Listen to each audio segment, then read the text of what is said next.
Bruno Retailleau, bonjour. Bonjour Nicolas Demorand, bonjour Léa Salamé. Et bienvenue sur Inter. Beaucoup de sujets à aborder avec vous ce matin. Le débat public sur l'identité française réclamé par François Bayrou, la remise en cause du droit du sol, votre politique sur l'immigration ou encore la lutte contre le narcotrafic. Mais pour commencer, quelques mots sur ce meurtre qui bouleverse beaucoup de monde, beaucoup de parents.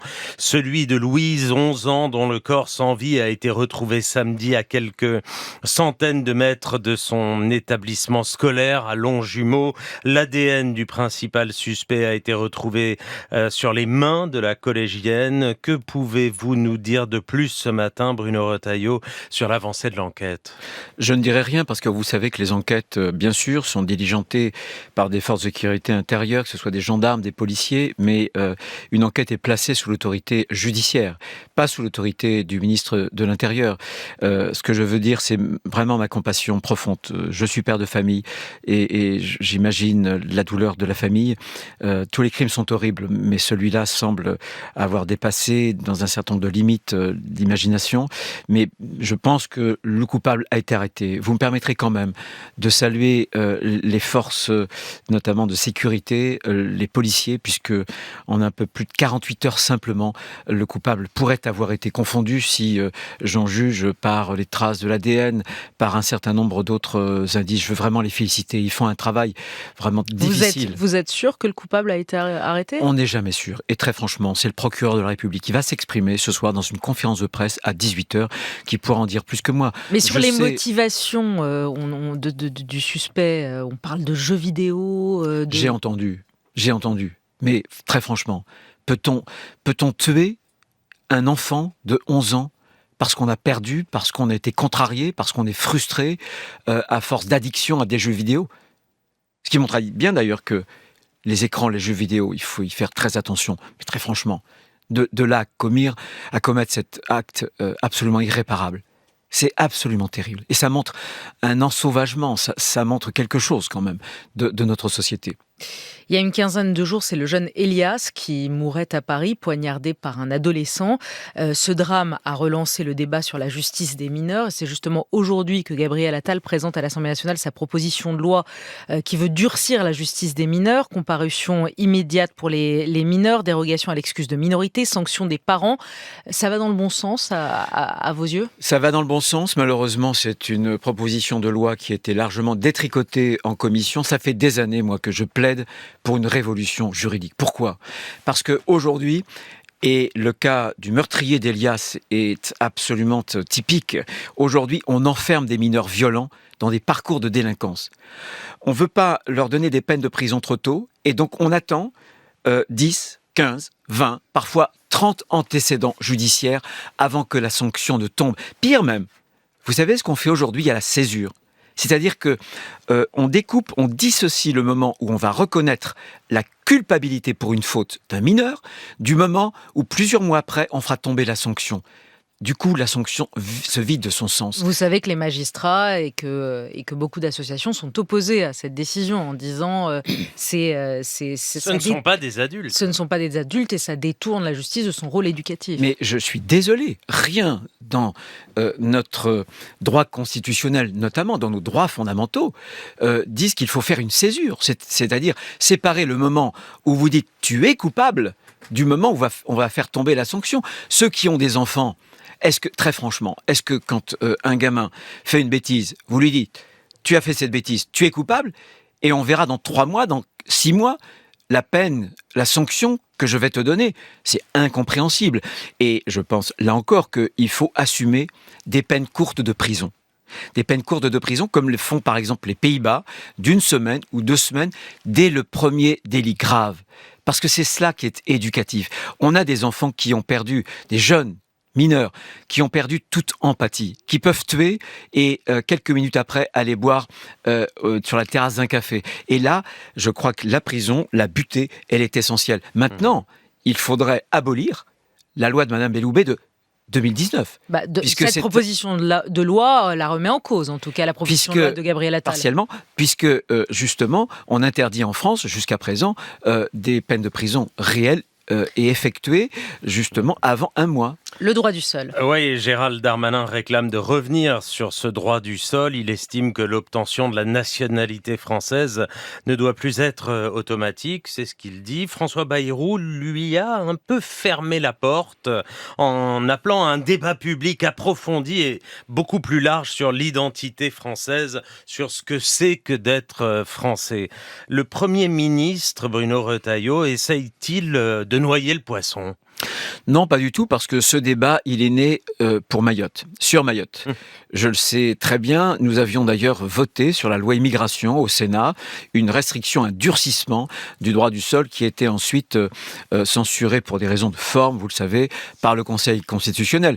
À Mayotte, c'est quoi le droit du sol ? Ce sont ces femmes qui viennent dans la maternité qui est la première de France, de Mamoudzou, pour accoucher. Elles sont souvent en situation irrégulière, mais lorsqu'elles viennent accoucher, le droit du sol peut donner à leur enfant justement la nationalité à sa majorité française. Oui, mais vous c'est entendez ça qu'il bien, faut François, combattre. on entend bien, mais François Bayrou ne veut pas ouvrir la question sur le droit du sol, il veut un grand débat sur l'identité française, ce qui fait dire à Marine Le Pen, ça fait 25 ans qu'on débat de ça, il y a une chose qui est mieux que le débat, c'est le vote, il faut arrêter de blablater et organiser un référendum pour supprimer le droit du sol. Vous lui donnez un point, Marine Le Pen, là ? Je ne lui donne pas un point, puisque au moment de la loi immigration, j'avais fait voter au Sénat une restriction du droit du sol qui ne devenait plus automatique. C'est-à-dire que c'était la disposition de Charles Pasqua, un enfant né de parents étrangers sur le sol français, avant sa majorité, pour devenir français, on lui demandait un acte consenti, une déclaration de sa propre volonté. C'est cela qui, pour moi, est important, pour ne pas devenir français par hasard. De leur côté, d'autres ministres de votre gouvernement, Elisabeth Borne, Éric Lombard, ne voient pas l'urgence d'un tel débat. Éric Lombard, à l'économie, dit ainsi que le dispositif législatif actuel est tout à fait satisfaisant. Je ne vois pas de raison de modifier le droit du sol. Que répondez-vous à ça ? Il vient de la gauche, donc il est conforme, si j'ose dire, à sa tradition de la gauche. Ce que je réponds, c'est que quand lignes au gouvernement ? Non, mais le gouvernement, Léa Salamé, vous le savez très bien, c'est l'union des bonnes volontés qui ont des parcours très très différents, mais qui se sont dit le pays risque le chaos et il faut que l'on trouve un minimum d'accord sur un certain nombre de points, le budget, etc., pour faire fonctionner la France, pour que ce soit pas le chaos qui gagne notre pays. Et bien entendu, on n'a pas tous les mêmes origines. Oui, mais surtout, on pourrait se demander, vous parlez des bonnes volontés au gouvernement, mais vous, Bruno Retailleau, vous êtes au gouvernement pour faire avancer les choses selon vous, ce qui est important pour vous, vos convictions. Oui. Pour le coup, vous en avez depuis longtemps et vous les assumez. Et ce sont les mêmes. Et vous ne pouvez pas le faire. Oui, mais vous ne pouvez pas le faire. Mais vous voulez remettre en cause le droit du sol, vous n'avez pas la majorité. Non. Vous voulez faire expulser et on va en parler dans un instant, ceux que vous souhaitez expulser, vous n'y arrivez pas. Donc c'est vrai qu'on peut se poser la question, pourquoi vous restez au gouvernement ? Léa Salamé, bien sûr qu'il y a plein d'obstacles. Mais moi, je vais être utile à mon pays. Et je pense pouvoir l'être, d'ailleurs. Sur le droit du sol, écoutons les Français. D'ailleurs, sur tous les sujets de l'immigration, désormais, il y a un consensus. Il n'y a que le petit monde politico-médiatique parisien qui se dispute, où il y a des polémiques. Mais les Français, à plus de 2/3, vous prenez tous les instituts de sondage, dans des dizaines et des dizaines d'études, 70% environ souhaitent qu'on reprenne le contrôle. Voilà, en termes d'immigration, y compris sur le droit du sol, parce qu'on ne comprend pas qu'on puisse devenir français comme cela par hasard. Voilà. Donc il faut remettre de l'ordre dans notre maison. Et moi je trouvais que faire en sorte qu'un jeune né de parents étrangers puisse assumer un consentement, c'est quelque chose qui me semble fondamental. Parce que pour moi, être français, c'est y consentir. Ça n'est pas le hasard, c'est le fruit d'une volonté. On va parler de cet influenceur algérien, Doualem, qui avait été interpellé pour les propos violents qu'il a tenus sur les réseaux sociaux, appelant à faire souffrir les opposants algériens. Il a été mis dans un avion direction l'Algérie avant d'être renvoyé en France, de voir la justice française annuler son OQTF et même condamner l'État, humiliation suprême, à lui verser 1 200 €. Où ça en est ? Vous allez en rester là ? Il va rester en France? Il est actuellement où? Il est en liberté? Et puis, est-ce que c'est pas tout simplement un désaveu pour vous, personnellement, Bruno Retailleau? C'est un désaveu pour la France et les Français. Vous avez un individu, je l'ai déjà dit, qui entre illégalement en France, qui a été par 6 fois condamné, 2 fois pour stupéfiants, qui emmagasine, si j'ose dire, sur son parcours plus de 11 années et 11 mois de prison, et on est incapable de l'expulser parce que les Algériens n'en veulent pas. C'est les Algériens qui méprisent le droit international. La justice française a cassé aussi. Mais ça n'est pas ça. C'est parce que l'Algérie n'a pas respecté le droit. Le droit international, la Convention de Chicago, notre droit, l'accord bilatéral entre l'Algérie et la France est clair.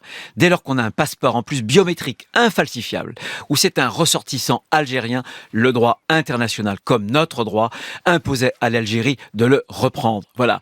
Moi, je suis stupéfait. Et on voit aujourd'hui, et y compris d'ailleurs en matière de droit public, de justice administrative, qu'il faut remettre parfois des règles dans le bon chemin. Il faut revoir le droit. Voilà. L'état de droit n'est pas intangible ni sacré. C'est votre phrase à votre arrivée à Beauvau. C'est parce que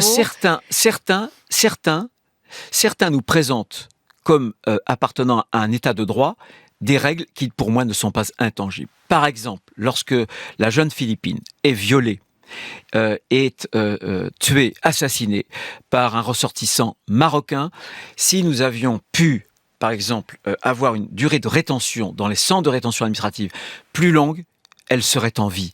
Donc moi, je veux modifier les règles de droit quand elles ne protègent pas les Français. Pareil, pour les sortants de prison, on a le cas de cet individu qui est à Lure, il est sorti de prison, d'ailleurs il n'a pas fait son quantum, il a été condamné quand même pour la préparation d'un acte terroriste. À 9 ans de prison, il n'en fait que 6. Pourquoi est-ce qu'on diminue les peines en France comme cela, pour des gens qui sont dangereux? Et ensuite, on n'a pas le droit de le retenir, alors qu'il est dangereux. Par 3 fois, on a fait des tentatives législatives pour avoir des peines de sûreté, des peines de rétention, notamment pour des individus dangereux. Par 3 fois, le Conseil constitutionnel a censuré. Il faut que le droit protège les Français. On va passer au standard où Christophe nous attend. Bonjour. Oui, bonjour. Vous êtes magistrat? Oui, tout à fait. Expliquez-nous. Oui, bonjour Nicolas Demorand, bonjour Monsieur le Ministre. Bonjour. Suis Christophe, je suis magistrat administratif au tribunal administratif de Melun. Ça doit vous parler. C'est le tribunal qui a annulé l'obligation de quitter le territoire français prise à l'encontre de l'influenceur algérien Monsieur Doualem. Je voulais juste vous rappeler, Monsieur le Ministre, que le jugement qui apparemment a eu l'air de vous contrarier, le jugement d'annulation de l'OQTF n'est que la stricte application du droit. Le magistrat n'a fait qu'appliquer la loi, toute la loi, rien que la loi. Et notamment l'article L 432-12 du Code des étrangers, qui dispose que lorsqu'un étranger est titulaire d'une carte de résident et que l'administration lui retire sa carte de résident de 10 ans, à ce moment-là, il ne peut pas faire l'objet d'une OQTF. Il ne peut pas faire l'objet d'une OQTF. C'est la loi qui le dit. C'est pas le magistrat qui l'a décidé tout seul dans son coin. Voilà. Merci. Cette loi, je rappelle juste à Monsieur le Ministre que cette loi, elle a été votée avec un peu de malice quand même. Cette loi, elle a été votée en janvier 2024. Cet article, le L 432-12, il n'existait pas auparavant. Il a été voté en janvier 2024 dans le cadre de la dernière loi immigration. En attendant la prochaine, il a été voté par le groupe LR du Sénat, dont M. Retailleau était le président.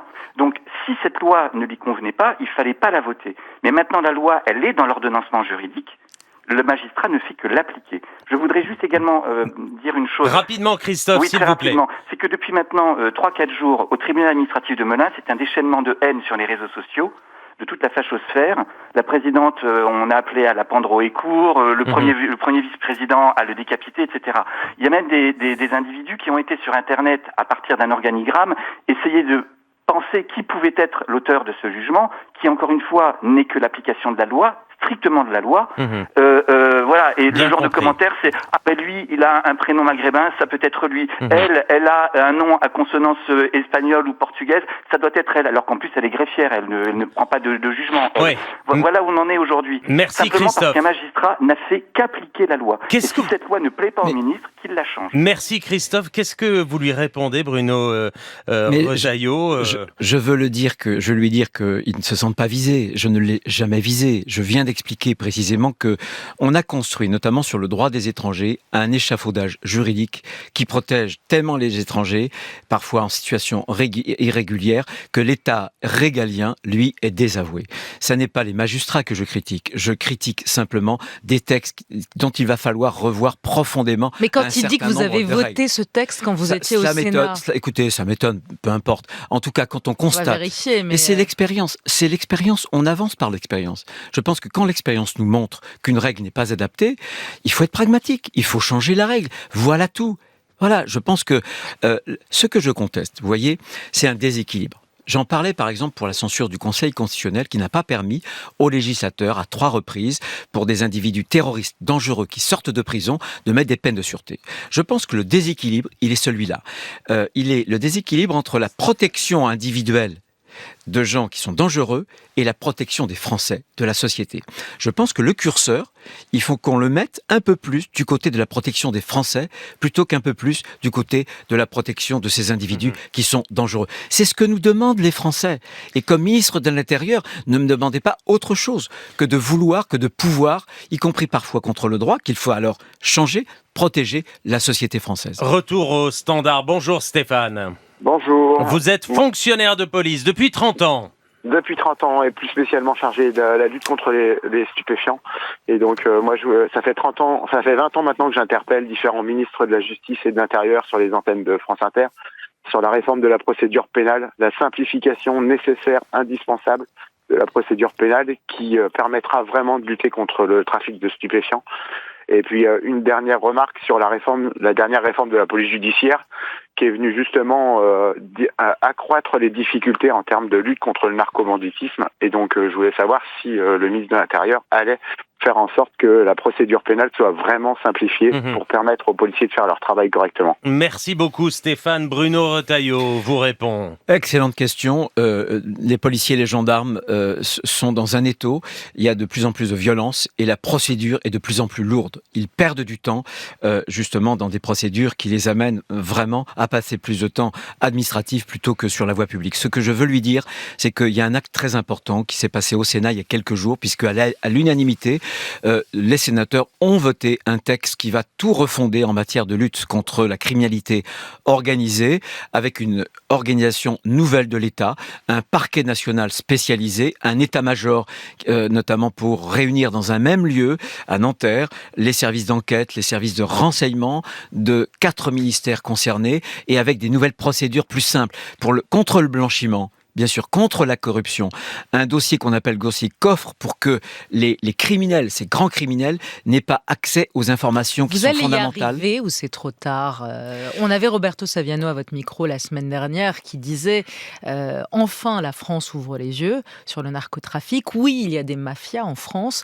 Vous n'osez pas employer le mot de mafia, vous parlez de gang ou de grand banditisme. De grand banditisme, etc. Non, il y a des mafias, il y a des mafias internationales, des cartels. La France y appartient. Pendant longtemps, il disait la gauche n'a jamais voulu voir le problème. Quand à la droite, elle expliquait que c'était pas le problème français, c'était les pays sous-développés, c'était les Marocains, c'était les Italiens. C'est ces mots à lui.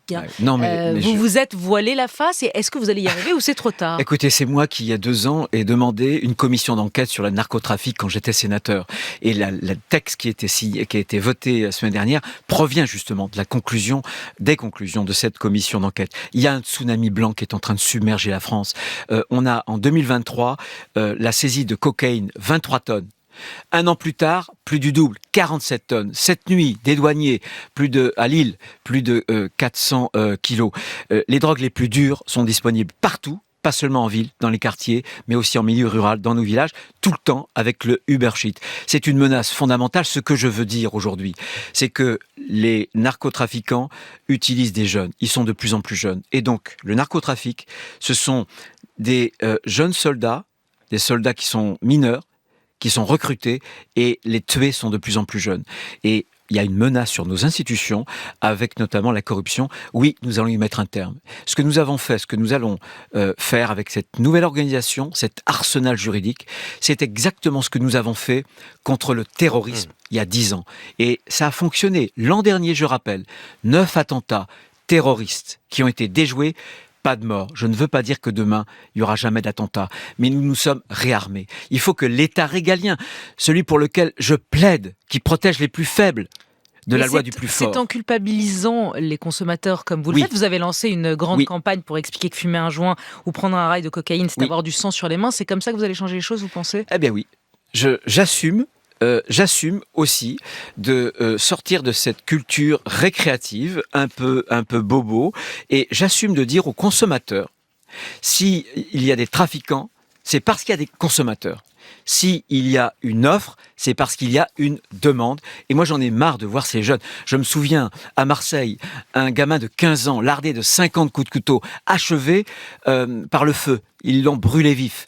Je me souviens de cet enfant, il en réchappe, mais avec quelles séquelles ? À Rennes, 5 ans, 2 balles dans la tête, tirées par, là encore, un mineur de 14 ou 15 ans. J'en ai marre. Donc je dis aux Françaises et aux Français, responsabilisez-vous. Voilà, on ne peut pas disjoindre la consommation de la demande. Que ça plaise ou non, je le dis, et on le montre pour la première fois dans une campagne. Campagne payée par l'argent de la drogue, par la saisie des biens des narco-racailles. Bruno Retailleau, quelques mots sur la fin de vie.